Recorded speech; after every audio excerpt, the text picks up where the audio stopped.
Masamang balita ang sumalubong sa kampo ng Israel nito lang Lunes ng umaga.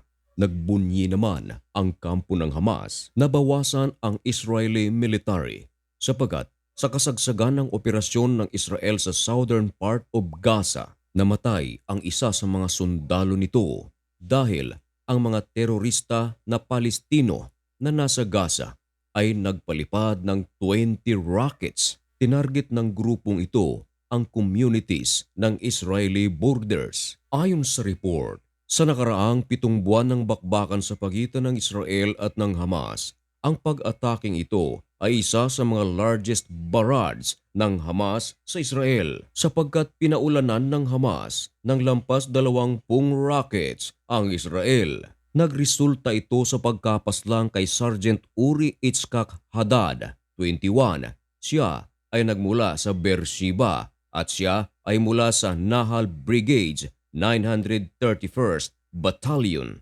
At maliban kay Uri, sa kasamahan nito sa batalyon, mayroon pang 9 na mga Israeli soldiers ang sugatan at isa rito ay matindi ang pinsala.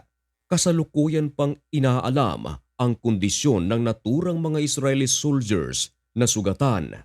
Ayon sa initial military report na ang mga soldiers na ito ay tinamaan ng isang explosion sa building na natrap mula nang magsagawa ang Israel ng operasyon sa Gaza. Merong mga Israeli military din ang napaslang ng Hamas at nadagdag dito si Haddad. Kaya umaabot na sa 319 na mga Israeli military ang napaslang ng Hamas. Kasama na sa 319 ang isang Israeli police officer na napaslang dahil sa isang hostage rescue mission at isang civilian defense ministry contractor na napaslang din sa Gaza Strip.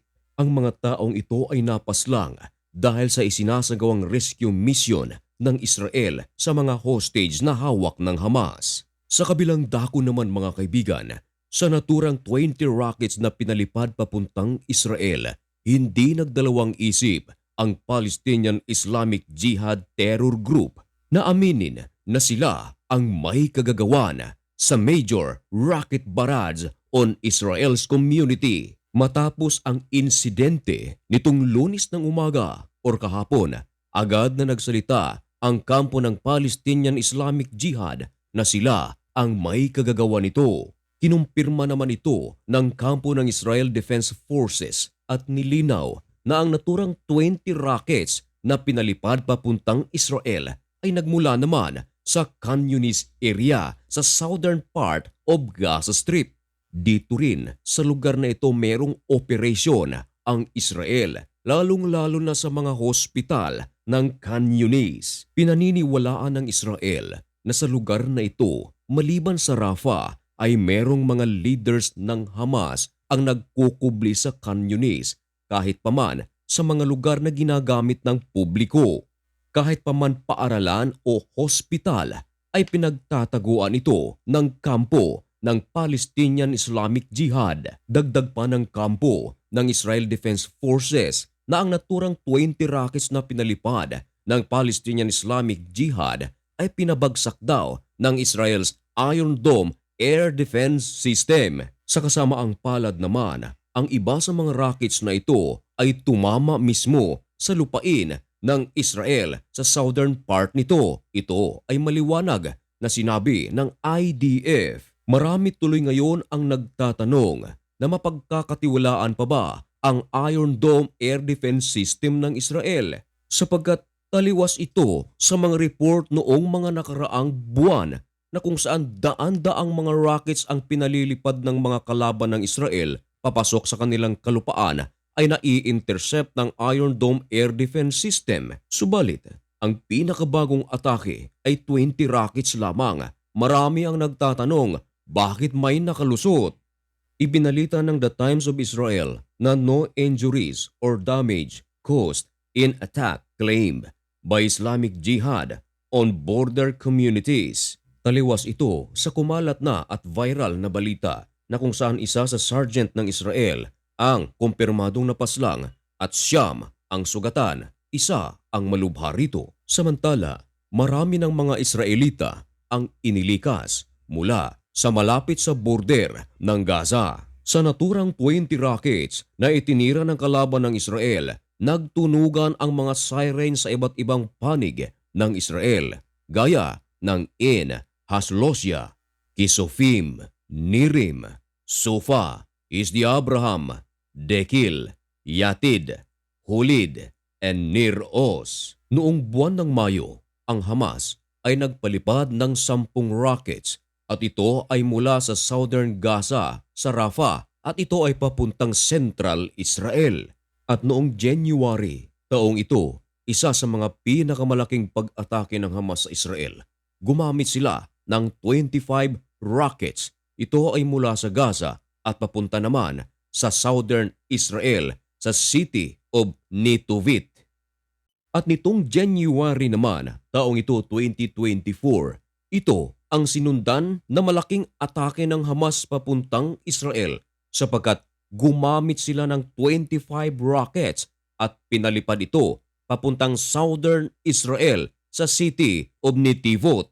At kahapon lang, 2024, July 1, ang pinakahuling malaking pag-atake ng militanteng grupo para sa kampo ng Israel. Ayon sa IDF, bago magsagawa ng pag-atake, ang Palestinian Islamic Jihad ay meron silang nadiskubre na 25 smuggling tunnels at sa boundary nito, pinaniniwalaan naman ng mga Israelita na ginamit ito ng Hamas upang mag-smuggle ng weapon.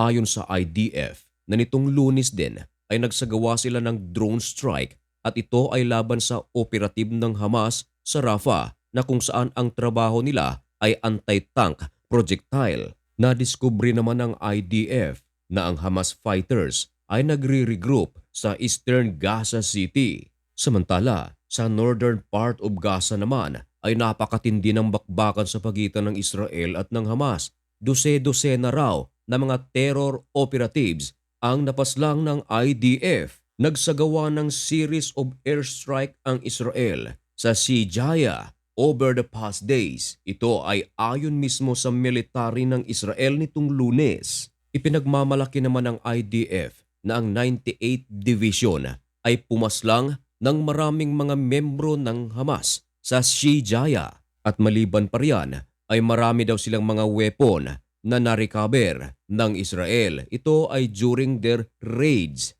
Kasama na ring pinabagsak ng IDF ang dose-dosenang sites ng Hamas na kung saan ang mga lugar na ito ay ang nagmamanufacture ng weapon ng Hamas. Ayon sa Israel, meron daw silang mga kasamahan na napaslang, ang iba ay sugatan. Subalit, pinaniniwalaan daw nila na napakalaki na ng pagkapilay ng Hamas at malapit na raw matapos ang kanilang gyera laban sa Hamas. Nagpapatuloy din ang bakbakan ng dalawang panig na ito sa Netzarim Corridor in Central Gaza. Sa lugar na ito ay nag-establish ng base of operation ang Israel. Ito ay upang ma-maintain ang security control over the territory at upang pahintuin ang Hamas movement sa pagitan ng southern at northern part of the Gaza Strip.